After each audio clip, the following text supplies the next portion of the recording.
राज्य उत्तराखंड में आबकारी नीति में वृद्धि और शराब के दामों में बढ़ोतरी के प्रस्ताव के संदर्भ में यह नीति बदलकर वित्तीय वर्ष 2024-25 के लिए नए लक्ष्यों के साथ प्रस्तुत की जा रही है।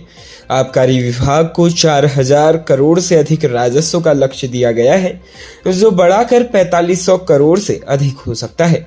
इससे संभावित वृद्धि का उल्लेख किया गया है, जिससे राज्य को अधिक आय प्राप्त हो सकती है। शराब के दामों में 10% तक की वृद्धि की जा सकती है, जो उत्तर प्रदेश की नीति के साथ समान बनाई जा रही है। इससे आशंका है कि शराब की कीमतों में वृद्धि से उत्तराखंड स्थानीय विक्रेताओं के लिए परेशानी बढ़ सकती है और उत्तराखंड से शराब खरीदने वालों को अधिक खर्च करना पड़ सकता है। आबकारी राजस्व पूर्ति का मुख्य स्रोत है और नई नीति के अनुसार सरकार ने इस दिशा में वृद्धि करने का निर्णय लिया है। आबकारी आयुक्त हरीशचंद्र सेमवाल ने सरकार के लक्ष्य को पूरा करने के लिए सभी आवश्यक कदम उठाने का आश्वासन दिया है। राज्य के मुख्यमंत्री पुष्कर सिंह धामी ने पूर्व प्रधानमंत्री भारत रत्न स्वर्गीय अटल बिहारी वाजपेयी की जयंती पर मुख्यमंत्री आवास में उनके चित्र पर श्रद्धा सुमन अर्पित कर श्रद्धांजलि दी। मुख्यमंत्री ने कहा कि स्वर्गीय अटल बिहारी वाजपेयी कुशल प्रशासक, राजनीतिज्ञ एवं लोकप्रिय जननेता के साथ महान वक्ता थे, जिन्हें समाज के सभी वर्गों के लोग सम्मान देते थे। स्वर्गीय वाजपेयी के लिए राष्ट्रहित सर्वोपरि था। अटल जी उत्तराखंड राज्य के प्रणेता रहे हैं। उन्होंने न केवल उत्तराखंड राज्य का निर्माण किया, बल्कि राज्य विकास के लिए आधार भी तैयार किए। स्वर्गीय श्री अटल बिहारी वाजपेयी की जयंती को सुशासन दिवस के रूप में मनाया जा रहा है। उत्तराखंड के जनपद उधमसिंह नगर के जसपुर में खौफनाक वारदात का पुलिस ने सनसनीखेज खुलासा किया है। दुनिया में जन्म देने वाले माँ बाप और भाई का रिश्ता सबसे भरोसेमंद रिश्ता माना जाता है, लेकिन माँ बाप और भाई ने अपने ही खून का कत्ल कर दिया। पुलिस से प्राप्त जानकारी के अनुसार उत्तराखंड के उधमसिंह नगर में जसपुर कोतवाली क्षेत्र के नई बस्ती भट्टा कॉलोनी निवासी नदीम का अपने ही घर में शव मिला था। सूचना पर मौके पर पहुंची पुलिस ने घटनास्थल का जायजा लेते हुए शव का पंचनामा भरकर पोस्टमार्टम की कार्रवाई की। इसी दौरान पुलिस ने मुकदमा दर्ज करते हुए फरार परिजनों की तलाश शुरू की। तलाश के बाद परिजनों ने जब गहनता से मृतक की मां से पूछताछ की तो उसने अपना गुनाह कबूल लिया।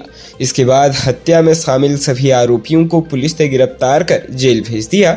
सीओ वंदना वर्मा ने बताया कि मृतक की मां से पूछताछ की गई तो उसकी बातों में विरोधाभास प्रतीत हुआ। गहनता से जांच की गई और महिला से पूछताछ की गई तो उसने बताया कि उसका बेटा गलत संगत में पड़ गया था, नशे का आदी था, माँ बाप के साथ अभद्र व्यवहार करता था। इन सभी बातों को लेकर रात में भी घर में झगड़ा हुआ। गुस्से में पति और उसके दूसरे बेटे ने चाकू से उसका गला काटकर जान ले ली। इसके बाद पिता और पुत्र मौके से फरार हो गए। महिला ने भी उनका साथ दिया। पुलिस ने मौके से हत्या में इस्तेमाल चाकू भी बरामद किया है। राज्य उत्तराखंड के चमोली जनपद में गौचर पुलिस ने गौचर हवाई पट्टी के पास से एक तस्कर को लगभग 8 ग्राम स्मैक की छोटी ही मात्रा के साथ गिरफ्तार करने का दावा किया है। बताया गया है कि तस्कर देहरादून से हेलीकॉप्टर के जरिए स्मैक की तस्करी करता था। पुलिस के अनुसार नशा तस्कर का नाम आलोक थापलियाल पुत्र राजेंद्र प्रसाद थापलियाल निवासी वार्ड नंबर 7 द्रोणागिरी गौचर बताया गया है। स्मैक बरामद होने के बाद पुलिस ने तस्कर से पूछताछ की, जिसमें उसने जो बताया उससे पुलिस भी हैरान रह गई।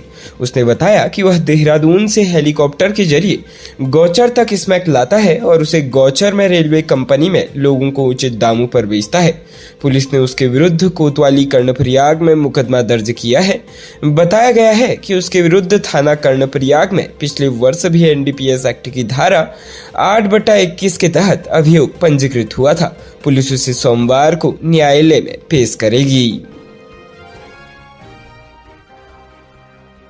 प्रदेश के बहुचर्चित वनंतरा रिजॉर्ट की रिसेप्शनिस्ट अंकिता भंडारी की 18 सितंबर को की गई हत्या के मामले में शनिवार को कोटद्वार कोर्ट में जेसीबी ऑपरेटर की गवाही हुई। रिपोर्ट्स के अनुसार गवाही में जेसीबी ऑपरेटर ने वनांतरा रिजॉर्ट में तोड़फोड़ के बारे में ऐसे दावे किए हैं जो आने वाले समय में प्रदेश की राजनीति में भी विवाद का विषय बन सकती है। इसके बाद अंकिता भंडारी के पिता ने क्षेत्रीय विधायक और तत्कालीन एसडीएम के खिलाफ मोर्चा खोल दिया है।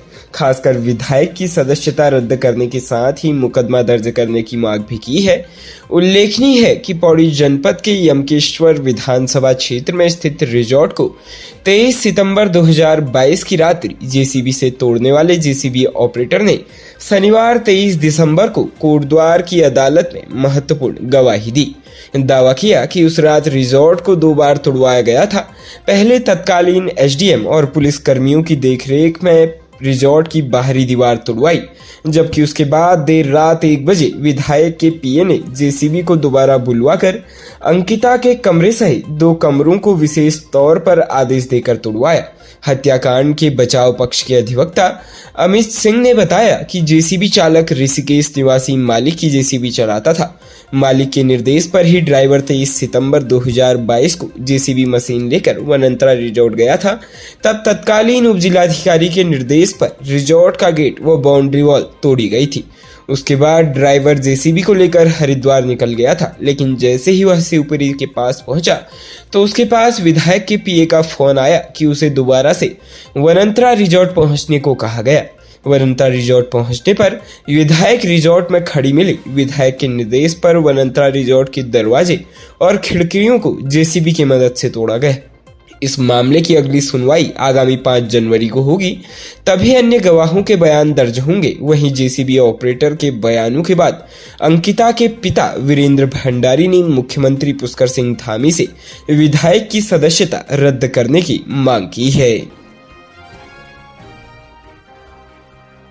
बृहस्पतिवार को जम्मू कश्मीर के पुंछ जिले के वफलियाज इलाके में हुए आतंकी हमले में गढ़वाल मंडल के 2 वीर बलिदानी शहीद हो गए हैं। जम्मू के पुंछ जिले के वफलियाज इलाके में आतंकी हमले में बलिदान हुए गौतम कुमार और नायक वीरेंद्र सिंह के पार्थिव शरीर सेना के विमान से आज सोमवार को उत्तराखंड पहुंचे। पार्थिव शरीर को यहां सेना ने दोनों बलिदानों को गार्ड ऑफ ऑनर दिया। सीएम धामी ने भी शहीदों को श्रद्धांजलि दी, साथ ही परिजनों को ढाढ़स बधाया। इसके बाद दोनों के पार्थिव शरीरों को सेना के हेलीकॉप्टर से उनके घर भेजा गया। घर पर शहीदों के पार्थिव शरीर पहुंचते ही परिजनों में कोहराम मच गया। पौड़ी जनपद के कोटद्वार निवासी राइफलमैन गौतम कुमार की तैनाती 89 आर्म्ड कोर में थी। वहीं चमोली जनपद के बमियाला गांव के वीरेंद्र सिंह 15वीं गढ़वाल राइफल्स में तैनात थे। खबरों में बने रहने के लिए धन्यवाद। खबरों से प्रकाशित रहने के लिए कुमाऊनी कुटुंब को सब्सक्राइब करना न भूलें तथा खबरों को शेयर कर सहयोग प्रदान अवश्य करें।